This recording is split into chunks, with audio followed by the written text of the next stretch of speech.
दिग्रसमध्ये वृक्ष लागवडीचा जपानी पॅटर्न यशस्वी। अटल आनंद घनवण प्रकल्पातून हर्सुल मोरखेडचा कायापालट। कमी जागेत आणि कमी वेळात दाट जंगल, सामाजिक वनीकरणाचा स्तुत्य उपक्रम। यवतमाळ जिल्ह्यातील दिग्रस तालुक्यात सामाजिक वनीकरण विभागाने पर्यावरणाचे रक्षण करण्यासाठी एक पाऊल पुढे टाकले आहे। तालुक्यातील हर्सुल आणि मोरखेड या गावामध्ये जपानी तंत्रज्ञानाचा वापर करून लावलेली रोपणवाटिका आता डोलू लागली असून 100% वृक्ष लागवड यशस्वी झाल्याचे चित्र दिसत आहे।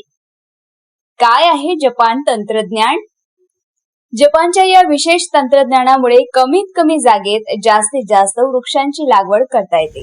पारंपरिक पद्धतीच्या तुलनेत या पद्धतीने लावलेली झाडे 10 पट वेगाने वाढतात आणि 30 पट जास्त दाट होतात। सुरुवातीला लावलेली अर्धा फूट उंचीची रोपे आता अवघ्या काही महिन्यातच 2 ते 6 फुटापर्यंत वाढली आहे। अटल आनंद घनवण प्रकल्पातून साकारले नंदनवन। सामाजिक वनीकरण विभाग यवतमाळ आणि दिग्रस यांच्या संयुक्त विद्यमाने वार्षिक योजनेअंतर्गत अटल आनंद घनवण प्रकल्प राबवण्यात आला। या प्रकल्पांतर्गत विविध प्रजातीच्या वृक्षांची लागवड करण्यात आली आहे। रोपांच्या वाढीसाठी ठिबक सिंचनाचा वापर करून मुबलक पाण्याची व्यवस्था करण्यात आली आहे, ज्यामुळे उन्हाळ्यातही ही झाडे तग धरून आहेत। अधिकारी आणि कर्मचाऱ्यांचे परिश्रम।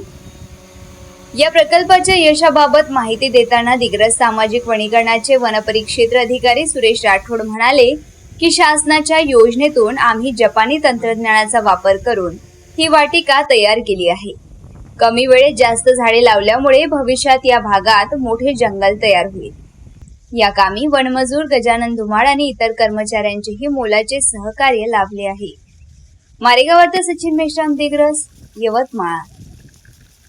ही योजना म्हणजे जापानी पद्धत मध्ये कमी क्षेत्रात कमी कालावधीमध्ये आपल्याला वन तयार कसा होईल आणि स्पर्धात्मक झाडाची वाढ करून आपल्याला कमी कालामध्ये वन कसे तयार होईल, या योजनेचे नाव अटल घनवन योजना, याला आपण मियावाकी योजना असे म्हणू।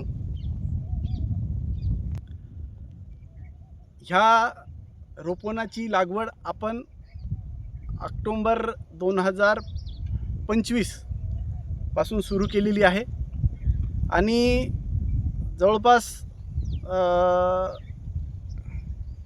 100-200 मजूर इथं रोजगार त्यांना मिळालेला आहे। आणि ही योजना आपल्याला 3 वर्ष आहे। 3 वर्षांमध्ये आपण साधारण हे झाड एक 5 ते 6 फूट होऊन जाईल। पाण्याची काय व्यवस्था आहे साहेब? पाण्याची व्यवस्था आपल्याकडे ड्रीप इरिगेशन म्हणजे ठिबक सिंचनाद्वारे आपण यांची सोय केलेली आहे। अजून जास्त आवश्यकता भासल्यास आपण टँकरद्वारे सुद्धा नियोजन केलेले आहे। काय नाव साहेब तुमचं? माझं नाव सुरेश राठोड, वनपरिक्षेत्र अधिकारी, दिग्रस। हे मोरखेडचं लागवड झालेली आहे ऑक्टोबर 2025 मध्ये।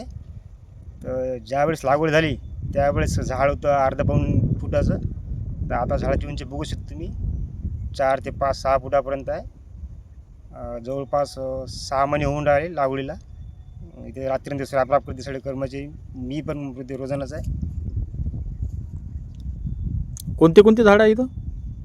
तर अनेक प्रकार झाड आहे, फुल आहे वगैरे सगळे, म्हणजे सगळेच प्रजाती आहेत। किती दिवसापासून काम करताय तुम्ही? मी आता मला 4-5 महिने होऊन राहिले। काय नाव तुमचं? गजानन धुमारे। गजानन धुमारे।